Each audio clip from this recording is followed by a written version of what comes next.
સુરતના સચિનના પાલ ગામમાં આજે 5 માળની એક ઇમારત દુર્ઘટનાગ્રસ્ત થઈ।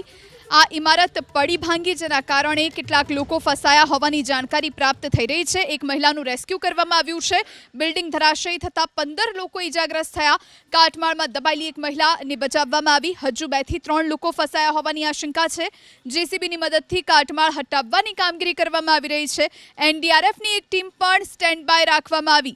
સુરત પાલિકા અને પોલીસનું સંયુક્ત ઓપરેશન। પાલિકા અને પોલીસ વિભાગના અધિકારીઓ અત્યારે ઘટના સ્થળ પર ઉપસ્થિત। એપ્રિલ મહિનામાં નોટિસ આપ્યાનો ખુલાસો થયો છે। બિલ્ડિંગ ધરાશાય થઈ અને કેટલાક મજૂરો દટાયા છે, પણ બીયુ પરમિશન વગરની કાચા બાંધકામવાળી, નબળા બાંધકામવાળી બિલ્ડિંગો બને છે કેમ, અને બિલ્ડિંગોમાં મજૂરો દટાય છે કેમ? ગુજરાતની એક બિલ્ડિંગ, મોલ, મલ્ટીપ્લેક્સના પાયામાં ગુજરાતના આદિવાસી કડિયા મજૂરોનો શ્રમ, લોહીનો પરસેવો છે। આ સેંકડોની હજારો મજૂરો દટાયા છતાં રાજ્યની સરકારે ક્યારેય ચિંતા કરી નહીં, છતાં ફેક્ટરી ઇન્સ્પેક્ટર અને લેબર ઓફિસર ક્યારેય આવી સાઇટની તપાસ કરવા જતા નથી।